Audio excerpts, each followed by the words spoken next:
Good morning to all my dear friends who are listening me this morning from far and near through this Facebook medium. I greet you all once again in the most beloved and blessed name of our Lord and Savior, Jesus Christ. This morning, I would like to bring to your attention a very important biblical subject which is related to our salvation. The title which I am going to handle you this morning is captioned The Biblical Justification. What is justification all about? The Bible says in Ezekiel chapter 18 verse 4, "The soul that sins, it shall die." This is the eternal law which the Almighty God has made with mankind, that any soul that sins, the Bible says, it shall die. Deuteronomy chapter 25 verse 1. We read in this way, "Then they shall justify the righteous and condemn the wicked." Then they shall justify the righteous and then condemn the wicked. The Bible also tells us God refuses to justify the guilty sinner. In Exodus chapter 23 verse 7, we read, "I will not justify the wicked." God will not justify the wicked. Also, in Luke chapter 16 verse 15, our Lord Jesus Christ has condemned the Pharisees and the Sadducees for justifying themselves before God, they being the sinners. In Romans chapter 3 verse 23, Apostle Paul says, "For all have sinned and come short of the glory of God." There is no differences of nationality, language, tribe, caste or color or whatsoever it might be.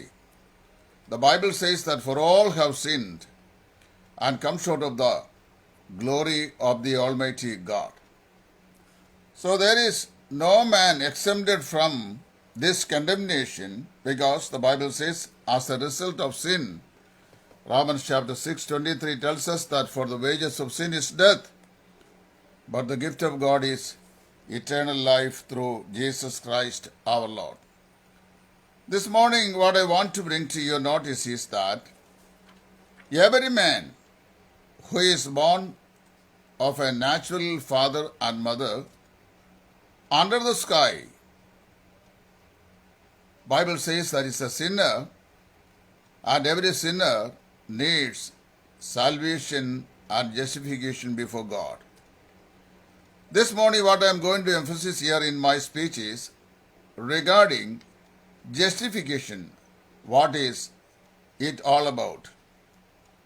I would say a biblical definition for justification, first of all, is a judicial act or a judicial proclamation by which God proclaims a sinner to be righteous on account of his faith in the Lord Jesus Christ for what he has wrought about on his behalf on the cross of Calvary 2000 years ago.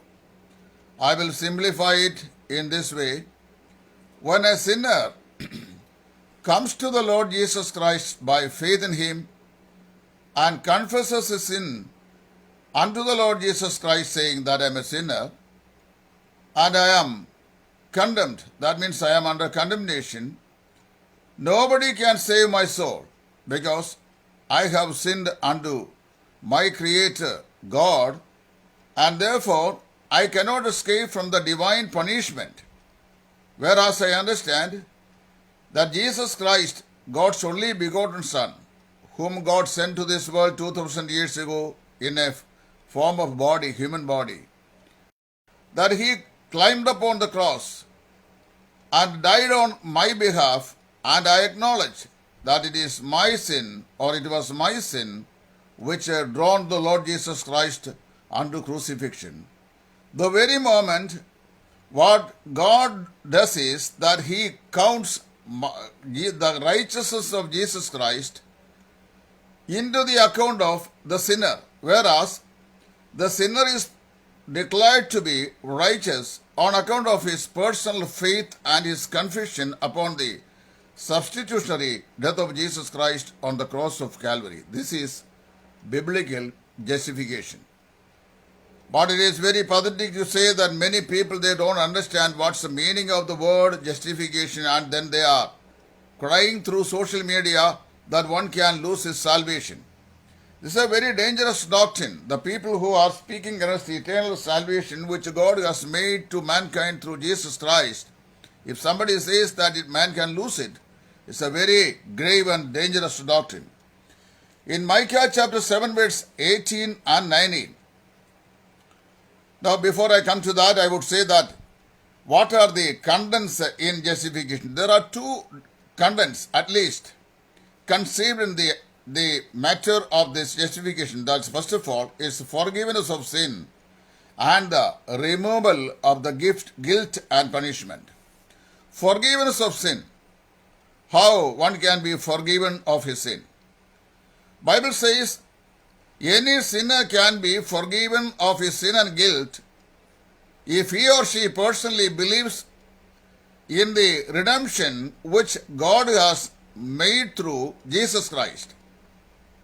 I would say how I was justified in the presence of God. I was born as a sinner. According to Psalm number 51, verse 5, David says that, behold, I was shapen in iniquity, and in sin did my mother conceive me. The Bible doesn't say that I was born, the very act of being born to this world is a sin. No, it is not a sin. Bible says, that which was born in my mother's womb, right from the beginning, Bible says I am a sinner. Behold, I was shapen in iniquity, and in sin did my mother conceive me. Nobody can deny this reality, because the Bible says that there is no man except my Savior, the Lord Jesus Christ, who is born of a woman on the face of this world, can say, I am sinless, because Bible says that we all are sinners. That is the ideology which Apostle Paul is trying to convey in Romans chapter 3 verse 23, for all have sinned and come short of the glory of God.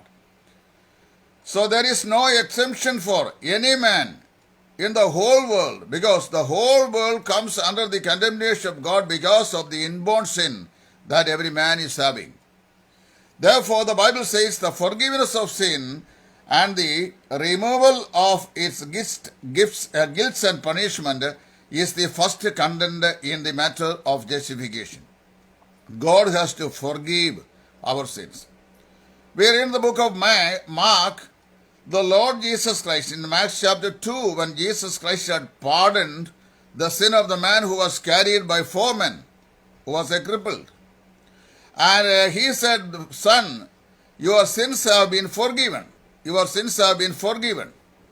Then the disciples, including the other people who were listening the Lord Jesus Christ, to their amazement, they startled at the statement of Jesus Christ and retorted, what kind of man is he, that he says that your sin is forgiven?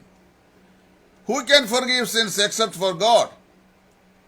So by answering them or asking that question, these Pharisees and Sadducees, along with the disciples of Jesus Christ, were directly or indirectly were admitting that Jesus Christ is God, because they retorted that no one can forgive the sins of mankind except for God.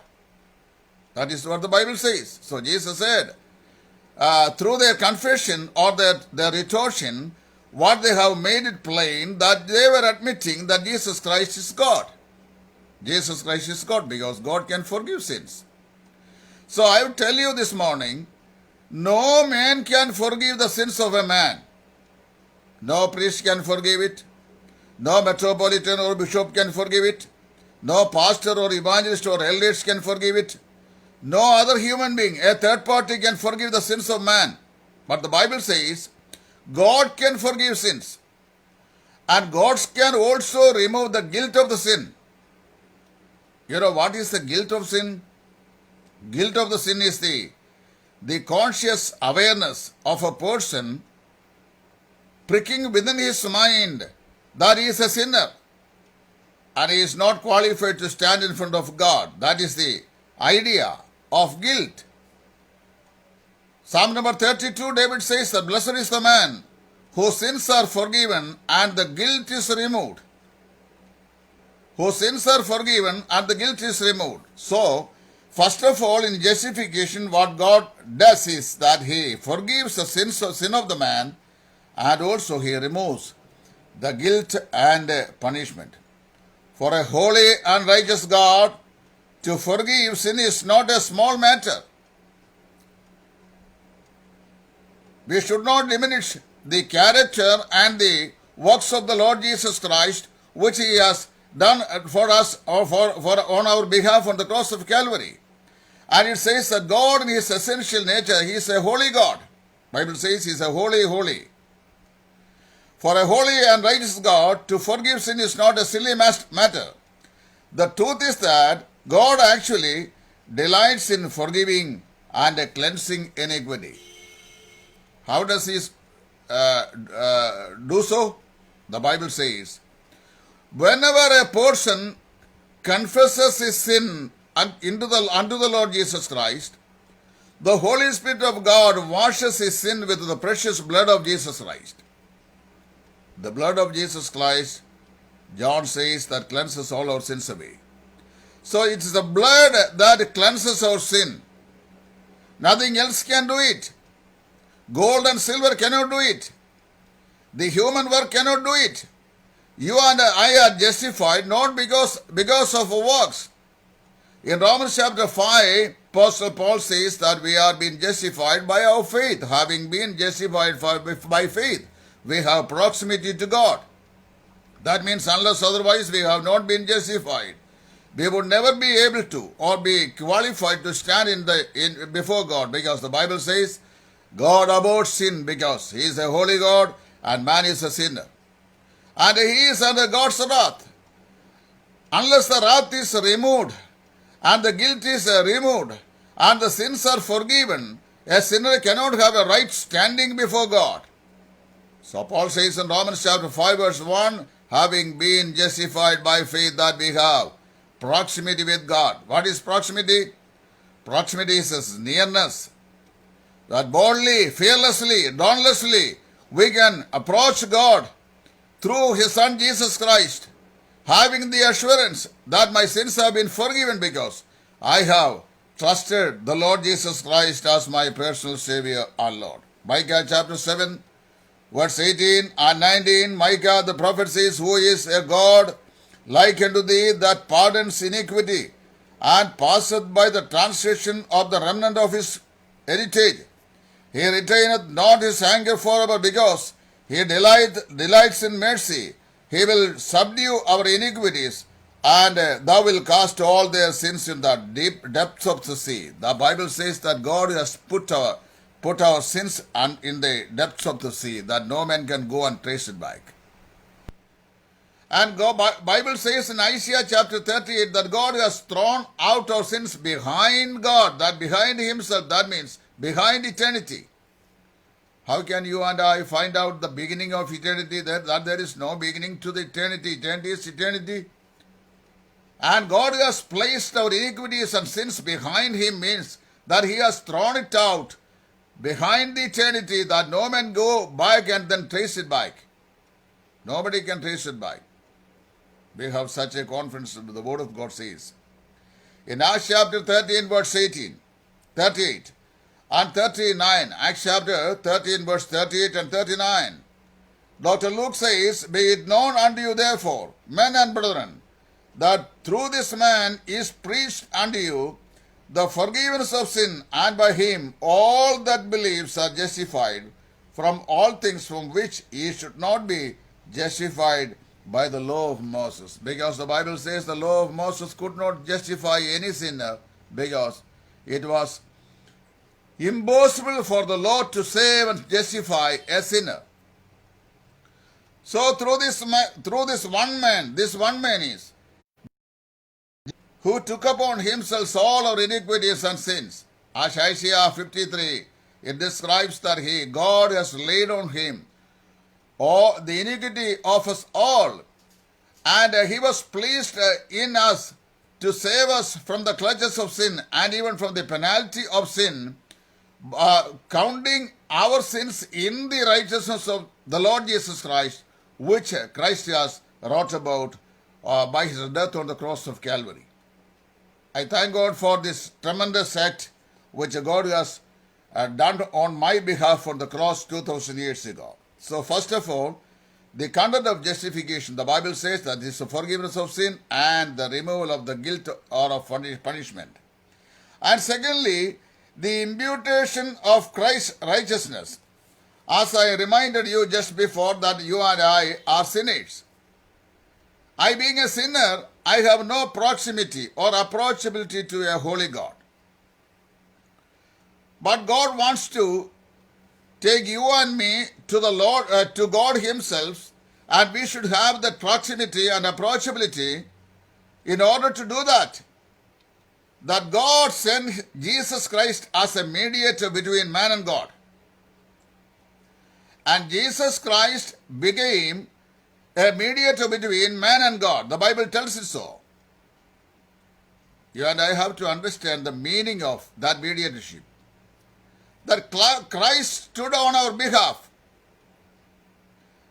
That means in between a sinner and God, that Christ is standing amidst, and he is mediating for the sinner, and he is pleading for the sinner.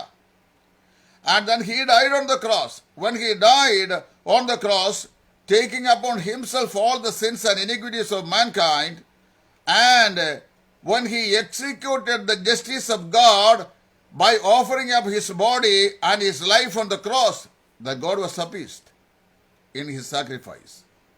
The Bible tells us that he accounted our sins in the righteousness of Jesus Christ, which is wrought about on the cross of Calvary by sacrificing himself on the cross. Now, the Bible says in Romans chapter 3 verse 22, what I am presenting here is strictly from the Word of God, and some people are trying here and there. E.S. Thomas from Idiarmla is speaking something that is contrary to the Word of God, and something that is, he always says that our salvation is eternally secure, that it is not biblical, and he is doing this and he is doing that and he is writing this, and so keep on just accusing me in the social forums. So my claim, I am presenting you from the Word of God. The Bible tells us in Romans chapter 3 verse 22, even the righteousness of God, which is by faith of Jesus Christ unto all and upon all them that believe. See, I am justified not because I was a righteous man. Rather, I was a sinner. I was a weaker vessel before God. I was a transgressor. I was under God's wrath, and I was under punishment and condemnation. But God, out of his mercy and out of his grace, he loved me. Bible says, for God so loved the world and gave us his only begotten Son, that whosoever believes in him should not perish, but have everlasting life. Praise God. God loved you and me. We see the love of God being manifested and demonstrated on the cross in the substitutionary death of Jesus Christ. When God gave up his Son to die on the cross, that it was God manifesting his love toward mankind, whereas he despised his Son. He rejected his Son. He gave him up, and then he died on the cross. It was pleasing God to bruise him on the cross there. And when he died there, he took my sins on his shoulder, and then he died on my behalf. The Bible says, whereas what is the effect? What is the effectiveness of this act? It says in Romans chapter 3 verse 22, even the righteousness of God. Paul says, righteousness of God, which is by faith of Jesus Christ, unto all and upon all that believes. The condition is actually that if you believe in the Lord Jesus Christ, God will impute the righteousness of God, the sinner. Sinner is a sinner, and he is under wrath of God, and he is punishable before the justice of God, and God is seated on his throne, and the sinner is standing in front of him, and then Satan says to God that he is a sinner, and he is in my custody, and he belongs to me, and therefore you cannot make him holy. Then Jesus Christ is standing on our behalf and say, Father, I have took upon all the sins of mankind on my shoulder, and I carried it out on the cross of Calvary by my death. I gave up my life on the behalf of this mankind. Therefore, he is a child of God who trusted me, and he believed in me. He accepted me. The moment he accepted me, that you had forgiven him. See, when I say, Lord Jesus Christ, I am a sinner, and I am worthy only for punishment. I am under condemnation. The wrath of God is upon me, and I have no escape. That I cannot escape from the presence of God and from the wrath of God. But I admit that you gave up your only begotten Son on the cross of Calvary on my stead, and then he died for me, and where he shed his blood for me, and I believe that it was for my sins, for my salvation. The moment I believe, what God does, He imputes the righteousness of God on the sinner and declares him to be a righteous person. That means as if that never we have committed any sin. So therefore understand that this justification can be done or proclaimed only once in the life of a sinner. See, I was a sinner. I came to the Lord Jesus Christ by faith. I confessed my sin and griefs to the Lord Jesus Christ. Then God had forgiven me in Christ because he imputed on me the righteousness of Jesus Christ, which he wrote about on my behalf on the cross of Calvary, whereas heaven declared me as a righteous person. Therefore God calls me a righteous or a saint. This happens only once in the life of a man. Yesterday, today, tomorrow, and day after day, one cannot keep on justified before God, because once you are justified forever. Once you are forgiven, Bible says you are forgiven forever. Once you are pardoned forever. Once your name is written down the book of life, your name is written forever. Praise God for this understanding.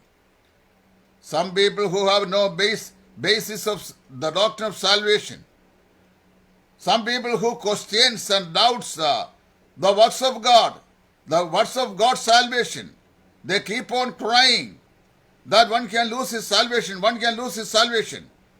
See, suppose I believed the Lord Jesus Christ at the age of 9, and I believe the word of God. The Bible says that God is a God who says something and he never changes his nature, because I believe in an unchanging God.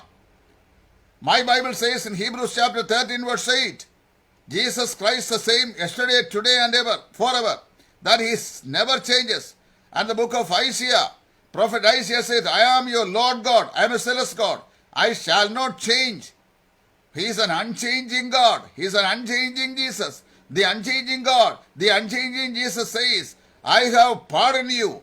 Once he says that I have pardoned your sins, I have the comfort is within my heart that I am forgiven forever. Praise the Lord. Still doubts or speculations or confusions bubbles up in your heart. You examine yourselves whether you are being really justified or being born again. I have that confidence. Several times in my speeches I have made it clear that at the age of 9, it happened me to accept the Lord Jesus Christ into my heart as my own personal Savior and Lord. It was the outcome of a gospel message presented by a Marthamite high school headmaster, basing his text on Psalm number 2, verse number 12. The Spirit of God was striking in my heart the moment I attended the Word of God. Then I was a young lad. I did not know anything about soteriological aspects. I never knew Christology or or theology or anything as such in the Bible. I was a little lad, but in that night, I still remember the way that the Holy Spirit of God has taken me to the cross of Jesus Christ and enlightened the need of salvation within my soul. And I bow my head before the presence of God and I Savior and Lord. I remember as if it had happened yesterday night. I still remember it. So I have no doubt. I have no confusion. No confusion is bubbling up from within my heart about my salvation, because my Lord says, I have saved you with the blood of His Son Jesus Christ. If once He says that I have saved you, He will never change us. He will never recall. Oh, praise God for that. This is salvation is all about. This is what is justification. So justification, the content of justification is actually twofold: the forgiveness of sin and the removal of its guilt and punishment. And secondly, it is the imputation of God's righteousness or righteousness of Christ upon the sinner. And secondly, I would like to say one more aspect in this relation. The condition of forgiveness. What is the condition for forgiveness? There is a divine condition which God has set out for a sinner to be forgiven of his sin. That condition is actually believe in the Lord Jesus Christ. You believe. Faith is the condition which God has put forth that a sinner to be saved. The Bible says that you believe in the Lord Jesus Christ. The sinner calls out, how can I receive this gift of righteousness? God has wrought about His righteousness on the cross of Jesus Christ, but how can I procure it? How can I occupy it? How can I accept this gift? The answer is by believing on the Lord Jesus Christ as a Savior and Lord. The very moment you believe in what? Believe that God sent forth His only begotten Son on your behalf, and then He carried away all our sins on the cross by His death. The very moment you believe, what will happen? Bible says you shall be saved. We remember that in Acts chapter 16 verse 31, where the Philippian jailer was about to end up his life by committing suicide. Knowing that Paul and the other prisoners who were chained in the inner chamber of the jail have been escaped at the earthquake. And he was about to fall upon his own sword and then ended up his life because he was afraid the execution may happen to him the next day before the Roman emperor. Paul jumped in before him and said, doest thou no evil for thyself? Because we are all here. Then the man asked him, Sirs, what shall I do to be saved? What shall I do to be saved? The answer was quite clear. He said, believest thou in the name of the Lord Jesus Christ, you shall be saved. My brethren, this morning who are listening to me, I tell you in the love of the Lord Jesus Christ, may I tell you humbly, it is not the outcome of my work or not the outcome of the maintenance of my efforts that I am saved. Bible says that by faith through grace that I am freely saved. God declared me as a righteous person and He gave me the assurance through His word that I am forgiven. Galatians chapter 2 verse 16. Apostle Paul says that knowing that a man is not justified by the works of the law, knowing that a man is not justified by the works of the law, but by the faith of Jesus Christ, even we have believed in Jesus Christ, that we might be justified by faith of Christ and not by the works of the law. The very moment you and I believed Jesus Christ, God declared us righteous. Once He declared us righteous, He declared us righteous forever. Because now God sees you and me through Jesus Christ as righteous people, because we have been imputed the righteousness of Jesus Christ and we have met with the condition of God for our forgiveness of our sin. That condition was faith in the Lord Jesus Christ. I believed, you believed, and we are saved. Romans 3:26 again says that to declare, I say at this time His righteousness, that He might be just, and the justifier of him which believes in Jesus Christ. Anyone who listened me this morning in this social forum, if you are saved, are you saved as besides the faith in the Lord Jesus Christ? Have you done anything for your salvation? No, I am saved because only I have believed the Lord Jesus Christ. Romans 4:5 also Paul says, but to him that works not, but believeth on him that justifieth. So the best of men need to be saved by faith in Jesus Christ, and wicked sinners can also be justified in the same way. Any sinners can be justified by simply coming to the Lord Jesus Christ and exercising his personal faith upon the crucifixion of the Lord Jesus Christ.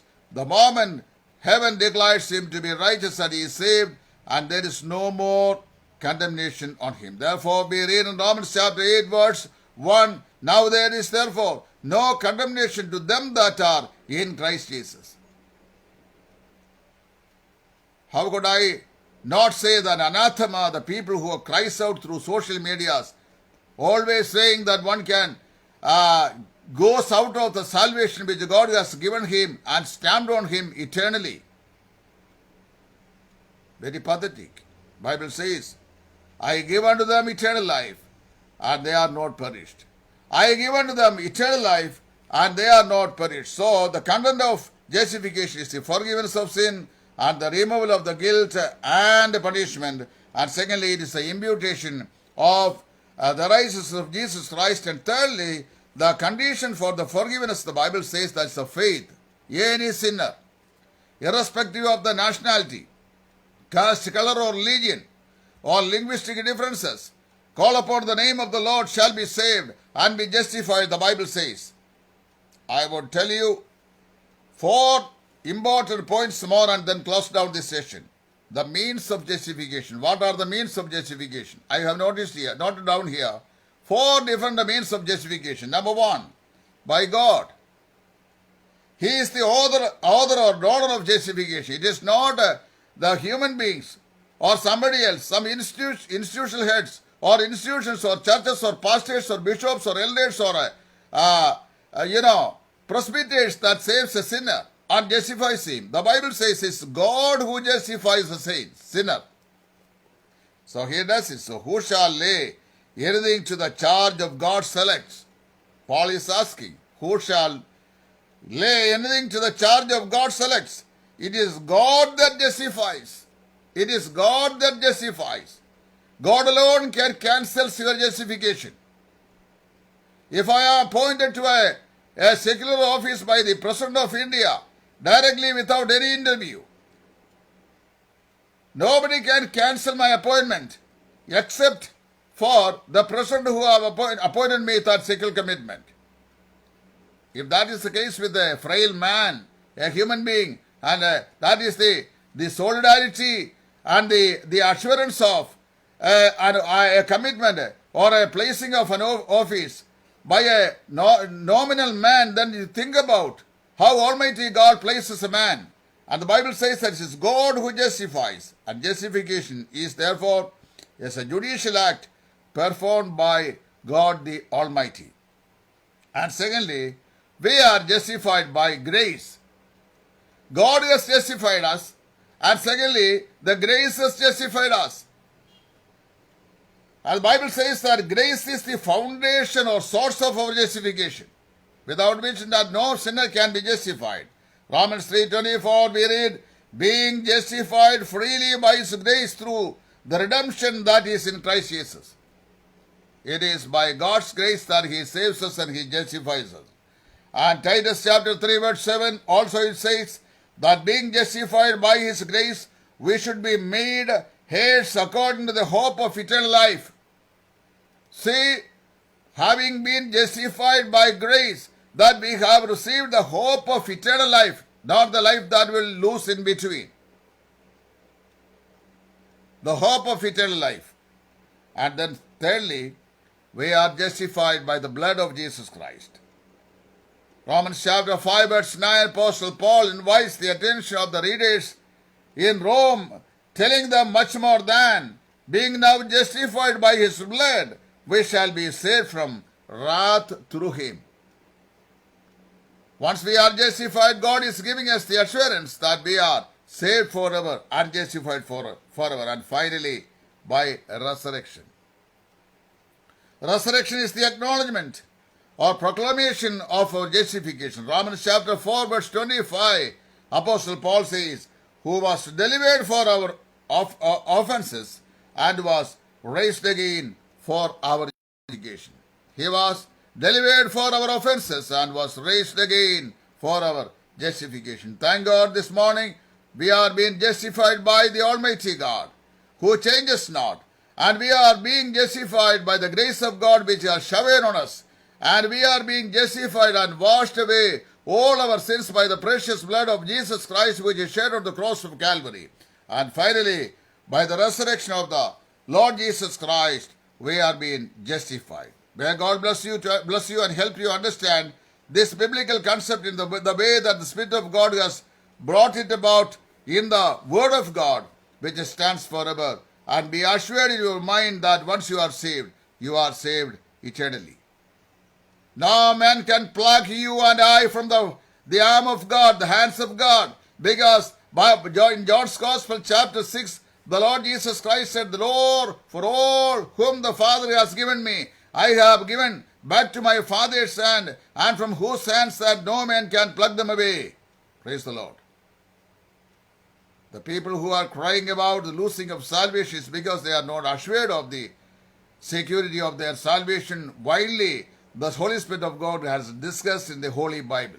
This morning I pray that the Spirit of God might enlighten the heart of these losers of salvation, that they might be able to understand that once God provides His salvation because of your confession upon the crucifixion of Jesus Christ on the cross of Calvary, you are freely justified by the Almighty God, freely justified by the everlasting grace, freely justified by the blood of Jesus Christ, and you are forever justified by the resurrection of our Lord Jesus Christ. May the Holy Spirit of God makes this presentation a blessing to your life and also to revoke your mind to think about how great is this salvation which God has given to you and me through His Son, Jesus Christ. May His name be glorified now and evermore. In His service, Evangelist Titus from Idayambla. Thank you.